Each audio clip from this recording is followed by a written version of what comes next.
class, you're welcome to Abeokuta Grammar School Senior School online classes. Today we'll be looking at the subject biology and with the topic homeostasis. But before then, I need to introduce myself. I am by the name Mrs. Anyanwu E.E. Like I said earlier on, we'll be looking at the subject biology and the topic is homeostasis. Now the question is, what are the objectives we have to look at or have to deliberate on this afternoon or today?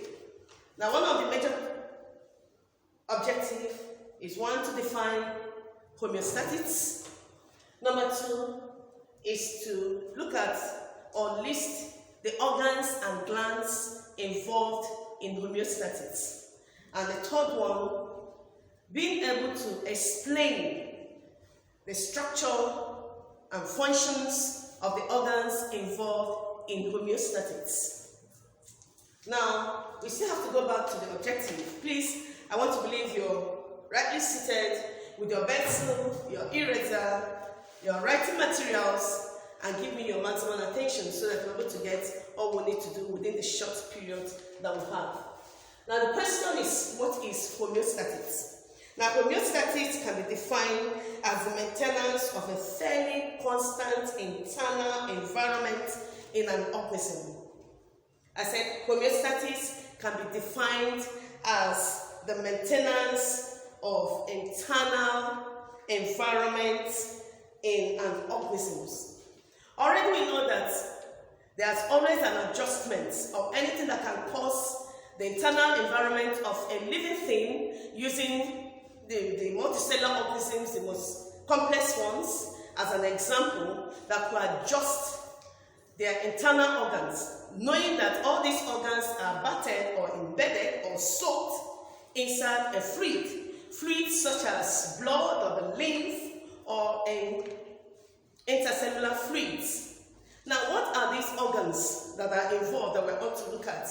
The organs and glands actually involved in homeostasis. Majority of them are vulnerable organs that need to be taken care of very well. The first one will have the kidney, the second one will have the liver, the third one will have the skin, the fourth one will have hormone, which is a gland, and the third one will have the brain. And the brain happens to be the main processing center of homeostatic processes. That is the main controlling organ of the internal environment. Now, like I said earlier on, looking at them, don't forget that I said that homeostasis is the maintenance of the internal environment of the organism. Now, what is that would have caused or bring an adjustment within the body? It could be physical, it could be chemicals. And this chemical could adjust whatever. I know if I can add, some of you have experienced having headache, or probably stomach ache, or you have catarrh. Now these are little things within the body system that can disrupt everything about you. And if it is a common cold, for instance, and you're feeling it, that will commonly known as catarrh, by the time you know it, nobody beats you and you're crying. By the time you know it, you lost the senses of taste, you lost the senses of smell, and your ear, one or the other, might be itching you. These are the things that can affect part of the organ. Or you are having stomach ache. You remember I said adjustments that will affect the internal organ. Stomach ache within, depending on maybe what you have eaten that would have caused it. And one or the other, you're crying, your whole body is aching you, and these are the things that can affect the internal organ of an organism. Using us as an example. Remember I said that the organs involved and the glands have to do with the kidney, have to do with the liver, the skin, the hormones as a gland, and then the brain, which is the main processing center. And I said we need to look at the organs one by one so as to know their structures and the functions. But for today, we'll have to look at the kidney. Now the question is, where do we find the kidney? We'll find out that in all vertebrate animals, they have a pair of kidney. And this kidney, using mammals as an example, appear in pairs, one at the left and the other at the right. A typical mammalian kidney has a bean-shaped structure. They look like beans, dark red or reddish brown in color, playing an important role within the body system of a typical organism. Now, this kidney, in as much as they are found, they are associated with some blood vessels that tend to bring things to the kidney and remove some things out of the kidney. Now, what are these blood vessels that are associated to the kidney? One, we have the renal artery.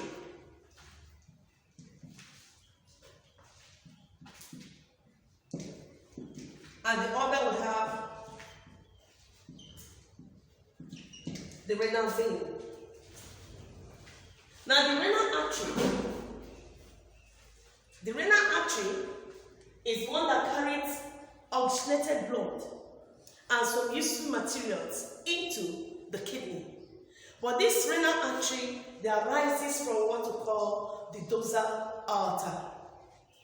They carry oxygen and some of these substances, or like I said, the oxygenated blood and some useful substances into the kidney. They arise from the dorsal aorta within the kidney area.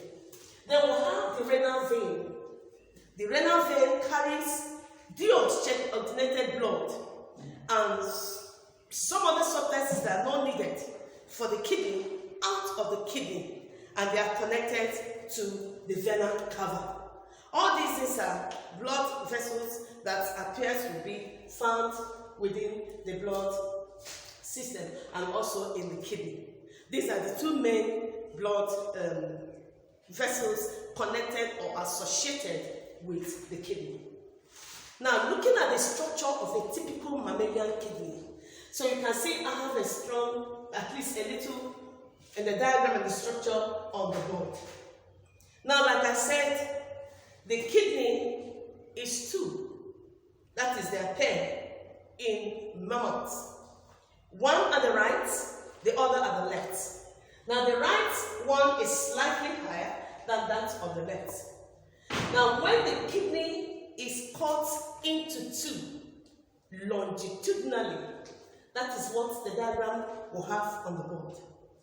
When the kidney is being cut into two longitudinally, we'll have this on the board.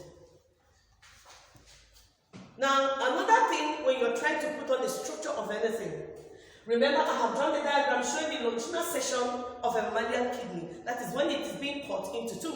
We'll find out that they have two main parts. The first one is the outer darker part. That's the outer darker part here. And it is called the cortex. The outer dark part, or reddish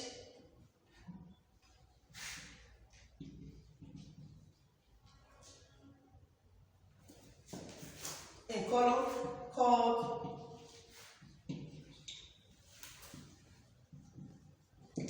the cortex. Then the second part, which is this, is called, which is lighter or lighter in color, bright red, is called the medulla. Please note, we are trying to look at the structure of a mammalian kidney. Like I said earlier on, I repeat myself, I hope you are getting it. It has a bean-shaped structure, appear two in mammals, one at the left and the other at the right. Remember, the right one is slightly above the left one. Now, if the mammalian kidney is cut into two longitudinally, we found that they are made up of two main regions. The outer region, which is dark red in color, known as the cortex, and the inner region, which is the light red in color, is called the medulla. Now, after the medulla, we have another structure that appears like a cone, found immediately after the medulla. And that cone structure, like a chamber, is what we call the apex of the pyramid. Remember I said we are looking at a typical structure of a mammalian kidney. We'll call it the apex of the pyramid. Also, immediately after the apex of the pyramid, we'll have a hollow structure, like a hollow chamber, which is an expanded end of a typical tiny structure or a tube found connected to the kidney, and that is what we call the pelvis, and that's around here. This is the cortex, this is the medulla. Here appears the apex of the pyramid, then an expanded head around here with a hollow chamber, and that is what we call the pelvis. Now this pelvis now connects to a tiny tube, of which one will look at it. The expanded head of that tiny tube is the pelvis, and the tiny tube is what we call the ureter. Let me hear you pronounce it. Ureter. I did not hear you well. Ureter. Thank you. Now this ureter is now connected and linked into what we call the bladder. You must have been hearing the word the bladder, which is inside, almost at the lower abdomen. Now connected to the bladder. Now when urine is formed, this tiny tube allows the urine to trickle or pass through it into the bladder. So it will store in the bladder for some hours. When the bladder is filled up, the walls of the bladder will contract, and then the urine will leave the body to the exterior via another small tube found immediately after the bladder, and that is what we call urethra. What did I call it? Urethra. I repeat myself, urethra. I want to believe you understand. I'll just summarily go back to the kidney. I said there are two in mammals. One at the right, the other at the left. The right is slightly above the left. The right one, like I said, is slightly above the left.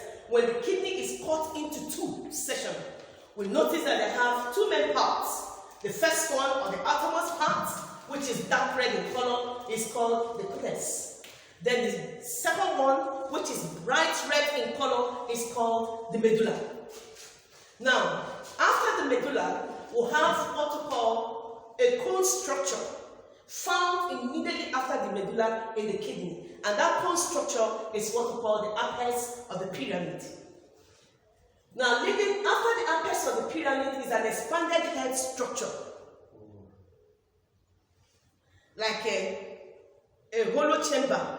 And that expanded head is what we call the pelvis. The pelvis now leads to a tiny fine tube called the ureter. The ureter now links to what we call the bladder, as I mentioned earlier on. Now this ureter is a link or a route through which the urine formed now link and passes and trickle into the bladder. When the bladder fills up, the walls of the bladder contracts. That is when you and I feel like urinating. So the urine will now go out of the bladder via another tiny tube known as urethra. I believe that is clear. We have not finished. Inside the kidney are tiny millions of tubes. Tiny millions of tubes that controls most of the activities of the kidney. And these tiny millions of tubes is the structural, functional, basic unit of the kidney. And if anything happens to it, the kidney is packed up. And what is the name? We call it nephron.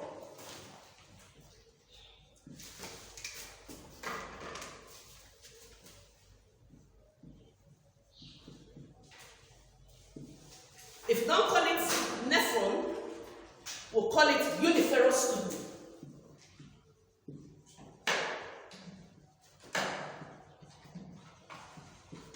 If we don't call it uniferous tubule, we'll call it urinary tubule.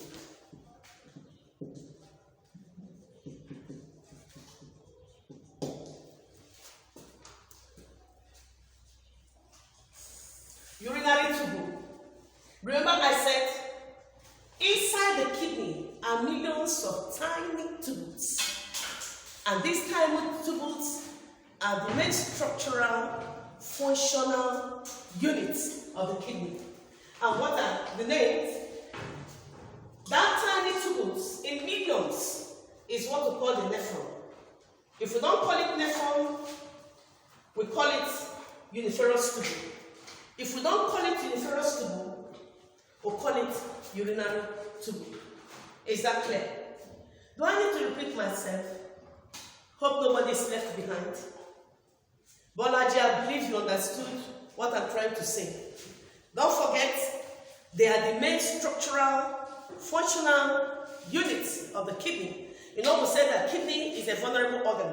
If anything happened to this urinary tubule, the kidney is packed up.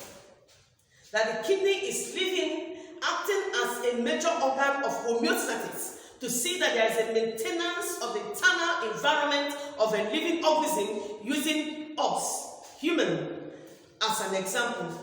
It is as a result of the functioning system of the urinary tube. Now the question is, what is this urinary tube look like? And what does it do? So that will lead us to what we call the cause of the urinary tube.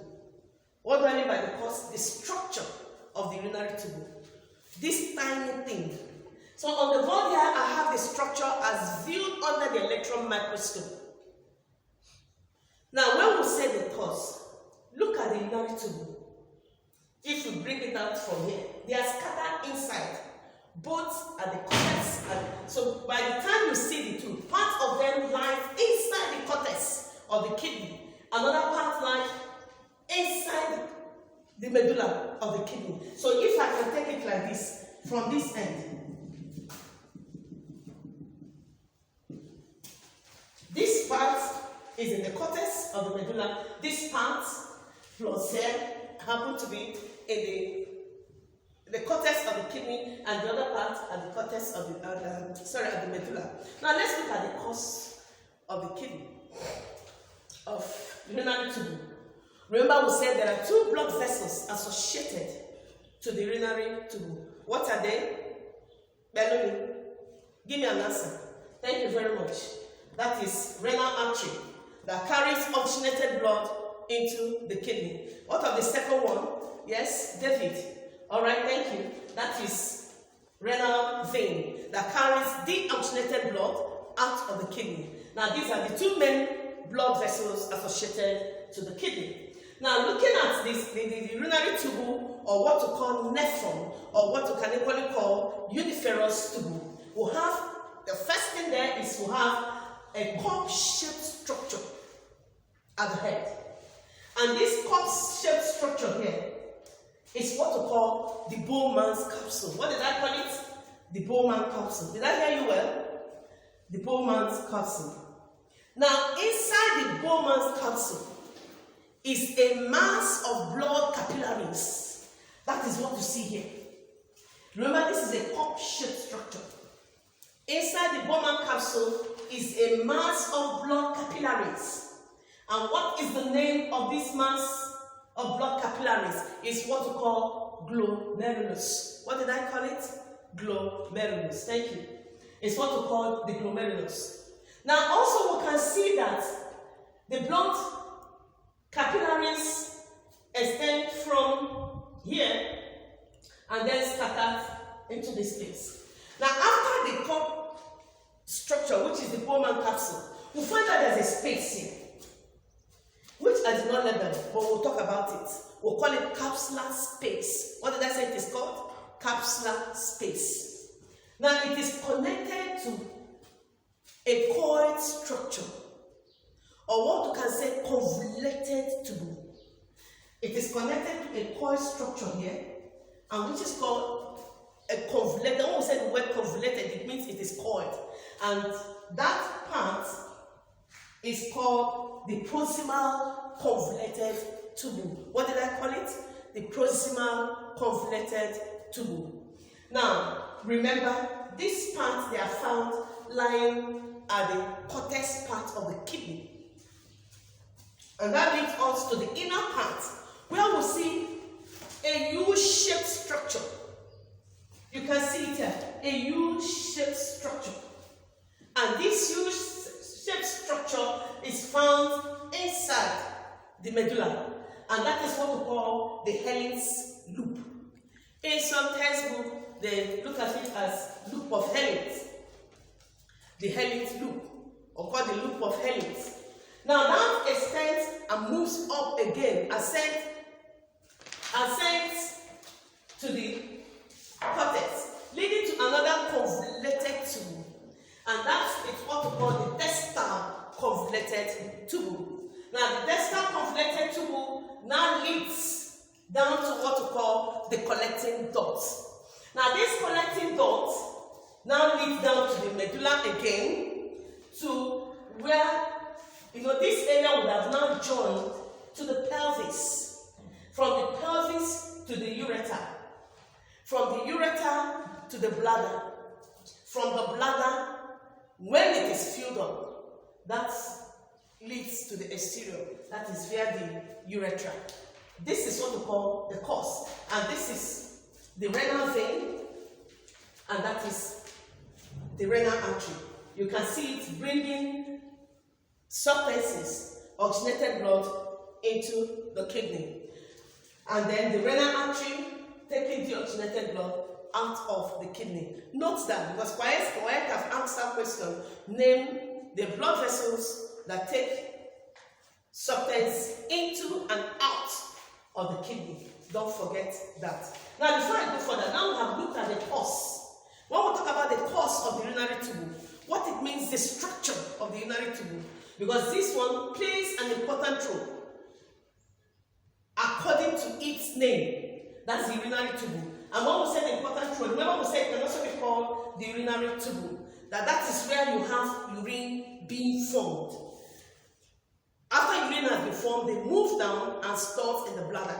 When the bladder gets filled up, it contracts. That's when we feel like urinating, and the urine, you go out to the exterior, outside, pass out the urine through the urethra to the exterior.